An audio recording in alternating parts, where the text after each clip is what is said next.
But you fought basketball players, you fought strikers in the UFC, you fought a 50-year-old, Mike Tyson. Yeah, the money was there, but it wasn't the toughest matches in the world. Why'd you pick those fights? Because you could make money without it being much of a risk. It's kind of weird because Jake Paul is extremely bigger than Tank. And I mean, but with it being exhibition, it makes sense. It's a 200-pounder. I think it's not a real fight. Jake just too big. Tank ain't gonna be able to get in from that jab. Stephen A. Smith minced no words dissecting the potential Jake Paul versus Gervonta Tank Davis bout. Smith lauded Davis as a generational talent, an explosive knockout artist possessing elite instincts, timing, and fight-ending power. While acknowledging Paul's size and reach, Smith stressed that raw athleticism pales in comparison to Tank's world-class technical skill. He cautioned that despite his physical advantages, Paul would face a brutal reality check against Davis. Knockout on Ryan Garcia in April of 2023. Stephen A. Is Tank Davis the most exciting fighter in boxing? Yes, he is. He absolutely is. I love me some Terrence Crawford. He's spectacular, probably #1 pound for pound on the planet. I'm a Canelo Alvarez fan. Obviously, I'm a David Benavidez fan. But this brother, Gervonta Davis, Tank Davis, the time has come for the world to recognize this is one of the top 5 fighters on the planet. He might be top 3. Yeah. You can make a legitimate argument for him to be in 3, 1, or whatever. According to Stephen A. Smith, Gervonta Davis is one of those rare natural fighters whose reflexes and punching precision place him among boxing's elite. Smith acknowledged that the size difference gives Jake Paul a potential opening to land something decisive, but if Davis manages distance and timing effectively, the fight could turn one-sided fast. Jake Paul versus Tank Davis, they just announced the fight. What's your instant reaction to that? I don't know what's going to happen with a 135-pounder going up against a 200-pounder. I think it's not a real fight. Jake just too big. Tank ain't gonna be able to get in from that jab. Jake land one good punch on Tank, it's over. Stephen A. Smith has repeatedly stated that he views Jake Paul as more than just an internet celebrity throwing punches for attention. He recognizes that Jake has shown real dedication by training with professional coaches, organizing proper camps, and putting in consistent work, actions that mirror a true professional. However, Stephen A. Smith argues that effort alone doesn't make someone a legitimate boxer. He insists that it's time for Jake to step in with real fighters, boxers his age, of similar size, who are active and credible within the sport. Only by facing that level of competition, Smith says, will Jake prove whether he's ready to move beyond the spectacle and earn genuine respect in the boxing world. Paul is a professional. At some point in time, I don't give a damn if it's a light heavyweight. Better be Bivol, a super middleweight, Canelo, Mexican monster, David Benavidez, somebody that actually has a reputation. The time has come for Jake Paul to step into the ring with a cat who actually boxes for a living and give us that fight. I appreciate the fact of him promoting. I appreciate him having the cachet as a former YouTuber turned boxer. I like Jake Paul. I respect Jake Paul. I'm just saying, because I like him and because I respect him, I want to see him in the ring. And I don't want to hear, I know his numbers are better, but then he gonna say, I don't need Canelo, Canelo needs me. Well, wait a minute. It ain't just about popularity, bruh. But you fought basketball players, you fought strikers in the UFC, you fought a 50-year-old, Mike Tyson.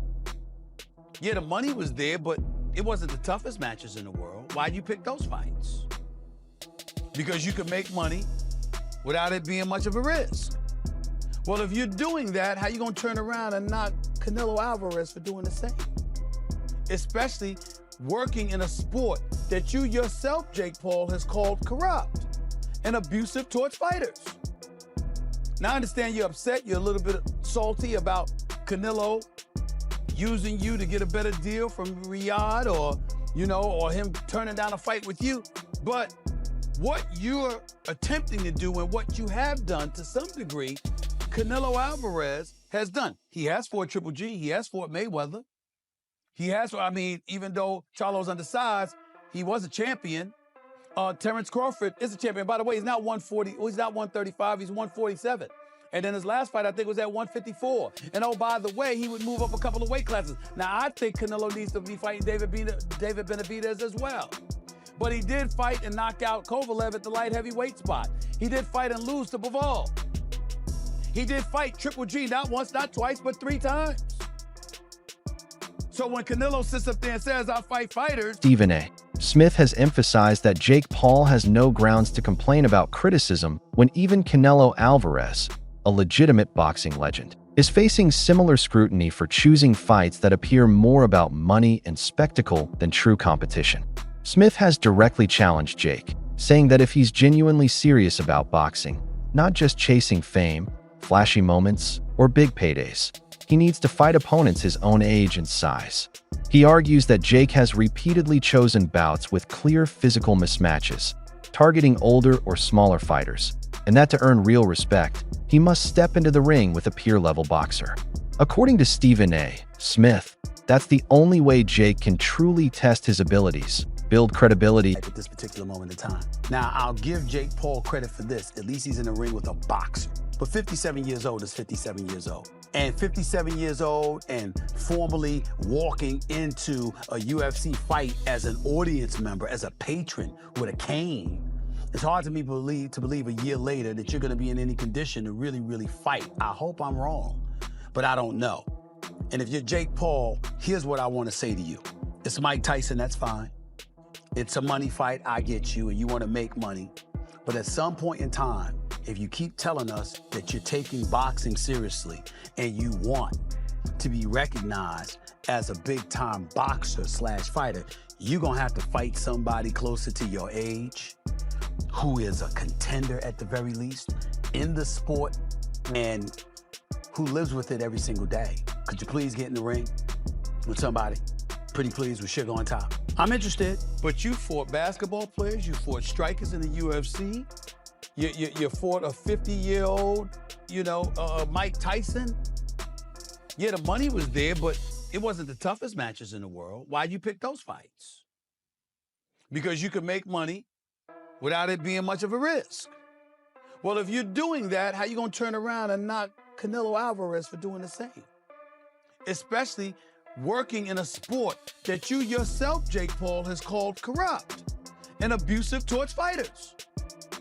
Now, I understand you're upset, you're a little bit salty about Canelo using you to get a better deal from Riyadh or him turning down a fight with you. But what you're attempting to do and what you have done to some degree, Canelo Alvarez has done. He has fought Triple G, he has fought Mayweather. He has, even though Charlo's undersized, he was a champion. Terrence Crawford is a champion. By the way, he's not 140, he's not 135, he's 147. And then his last fight, I think, was at 154. And oh, by the way, he would move up a couple of weight classes. Now, I think Canelo needs to be fighting David Benavidez as well. But he did fight and knock out Kovalev at the light heavyweight spot. He did fight and lose to Bivol. He did fight Triple G not once, not twice, but 3 times. So when Canelo sits up there and says, I fight fighters, he ain't lying.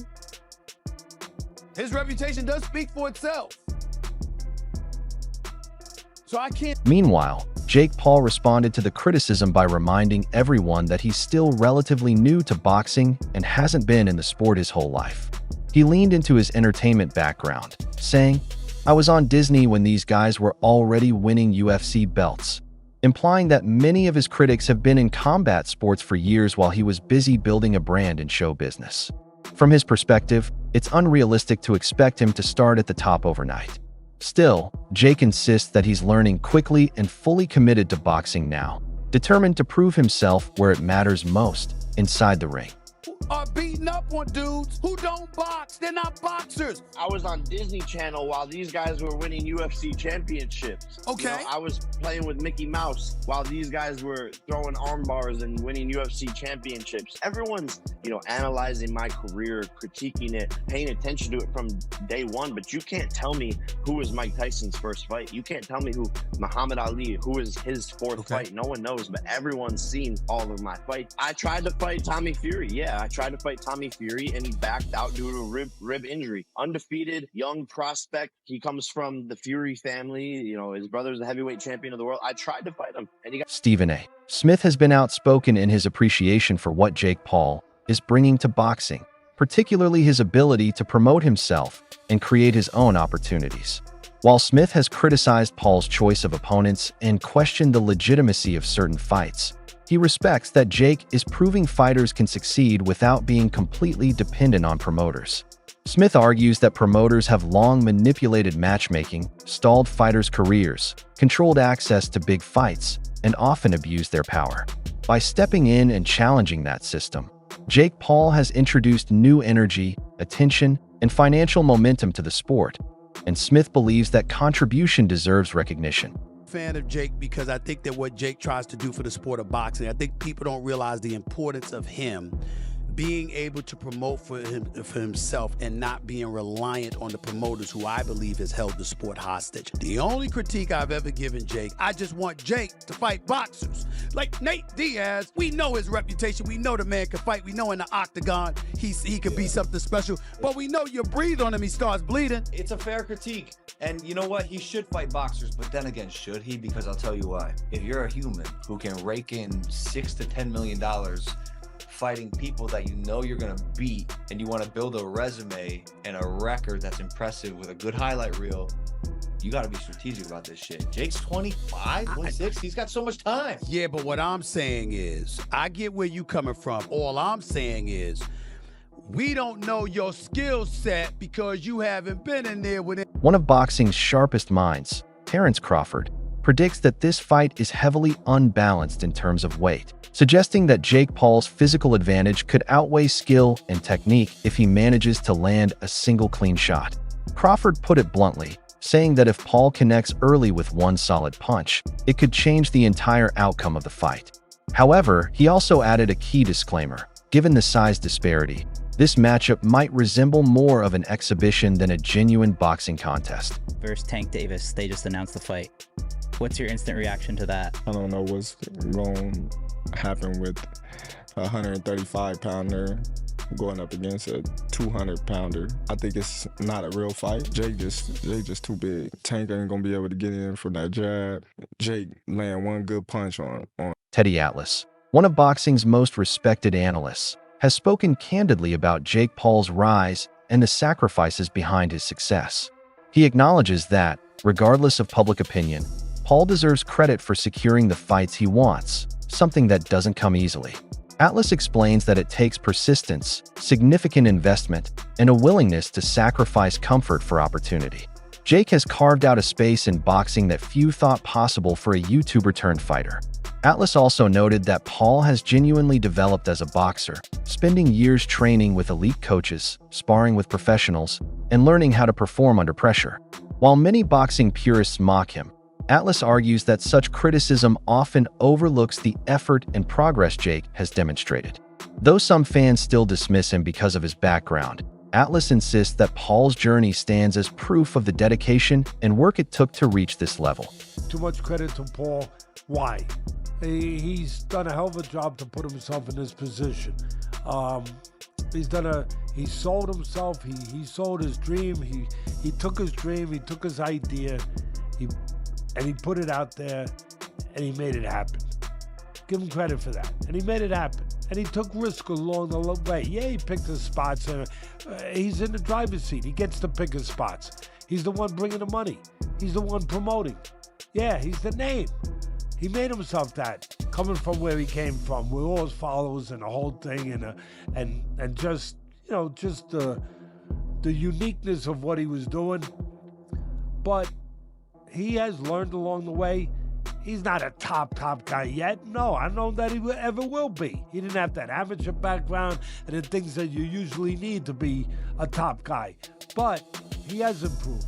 He is a work in progress. He is a guy that you got to give him credit that he's respected the sport. He went out there, he's worked hard at it, and he's gotten himself into this position.